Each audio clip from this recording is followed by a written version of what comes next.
I didn't say a word when they slid the violation letter across the folding table at the community center.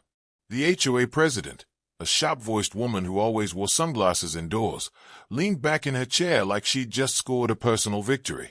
Her lawyer, some junior partner type in a cheap navy suit, sat stiff, his hand resting protectively on the paper as if I might snatch it away. It was the final notice about my truck being illegally parked on common property, complete with a line item showing I owed the association $1,450 for towing and impound fees. I didn't touch it. I didn't argue. I just opened my folder, slid out a single document, and placed it in the center of the table. The top page was my recorded easement deed, signed by the county clerk and stamped with a date older than the subdivision itself. I turned it slowly so it faced them. The president squinted at the wording. The lawyer's jaw went tight. That was the exact moment the noise stopped. Before all of this, my life out here was quiet in a way you can't buy in most places anymore. I'd bought the place after my second heart surgery, figuring I'd earned a patch of peace. It wasn't much, just a modest two-bedroom home at the edge of a rural development, backed up against open pasture and a narrow gravel road that wound down to the highway. The road wasn't pretty in the conventional sense, just hard-packed dirt mixed with gravel, rutted from decades of use, but I liked it that way. It reminded me of the service roads we used to take to remote training sites when I was in the Army Corps of Engineers. Out here, my morning started with coffee on the porch, watching deer cut across the meadow and listening to the distant hum of tractors instead of traffic. I didn't care about neighborhood gossip, never went to HOA meetings, and honestly couldn't have told you half my neighbors' names. That was the point. I wasn't looking to be part of anything except my own life. The first sign of trouble came in the form of a paper taped crooked to my front door. It was from the HOA, citing me for obstruction of common roadway because my truck was parked along the edge of the gravel access lane that runs beside my house. I thought it was a mistake. My driveway connects directly to that lane, and the spot where my truck sat was where I'd always parked since moving in. The letter made it sound like I'd been blocking some shared space, but that strip of land had always been part of my property. It's in my deed. Still, I figured it was just a new board member getting overzealous. I called the number at the bottom of the notice and left a polite voicemail explaining that my property line extended to the edge of the fence across the lane, and my truck wasn't in anyone's way. I even offered to send them a copy of my survey. They didn't call back. Instead, a week later, I got another notice, this one saying the truck had to be moved within 48 hours to avoid enforcement action. I emailed the board, attaching a scan of my property survey and the legal description from my deed.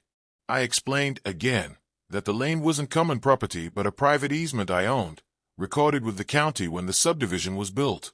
2 days after that, the truck was gone. Not stolen, towed. No call, no knock on the door, just vanished.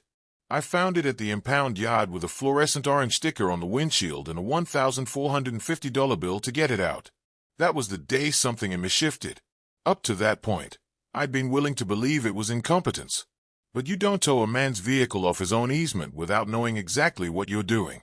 I went to the next HOA meeting to explain the mistake in person. I brought copies of the deed, the survey, and even the original easement agreement from 1972 when the county approved the subdivision plat.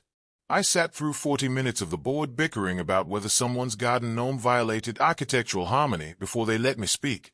I laid out my documents and explained the situation calmly. The president smirked and said, "We have our own maps." Then she moved on to the next agenda item. That's when I stopped trying to convince them. The next morning, I started a new routine. I dug through county land records, scanned every page of the subdivision's bylaws, and pulled meeting minutes going back 10 years. I learned that my easement wasn't just any access lane. It was the only legally recognized route in and out for the entire southern section of the neighborhood. The county had approved it decades ago when my land was still part of a larger ranch. The HOA's so-called common property didn't actually extend over a single inch of it.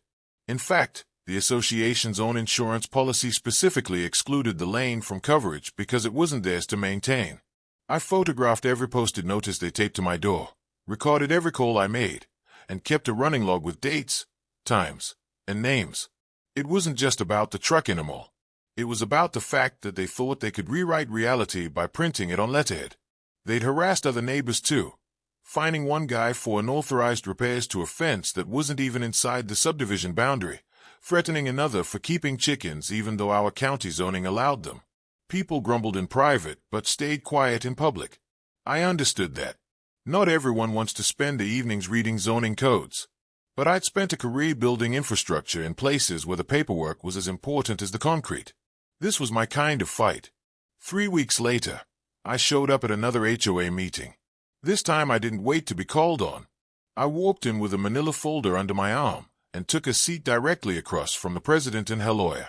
When the towing came up in the agenda, I let them recite their prepared nonsense about protecting common property.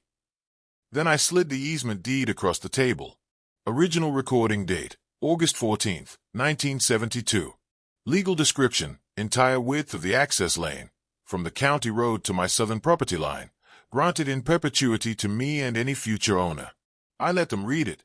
Then I handed over a certified letter from the county's transportation department confirming that the lane was a private easement under my control and not subject to HOA regulation. The lawyer's face tightened first. He leaned toward the president and whispered something. She glanced down at the paper, then back at me, and said nothing. I didn't need to raise my voice. I just told them the towing had been illegal, that any further interference with my easement would be considered trespassing, and that I'd be billing the HOA for the impound fees plus damages. And then I reminded them, politely, that because the southern section of the neighborhood could only be accessed via that lane, they might want to tread carefully in the future. The aftermath was quiet. My towing bill was reimbursed in full within 2 weeks, delivered by courier with a short note from their lawyer that the matter is considered resolved.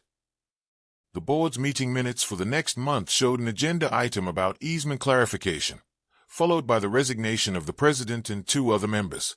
I heard later that they'd been pressuring the HOA's insurer to cover the lane's maintenance for years, and were furious to discover it wasn't their jurisdiction at all. These days, nobody parks too close to my place, and no one leaves notices on my door. When I drive down the lane, some neighbors wave. Others look away. Either way, it's peaceful again. And the best part, every car that enters or leaves that section of the neighborhood still rolls over my private easement. I don't charge a toll, yet, but the thought makes me smile.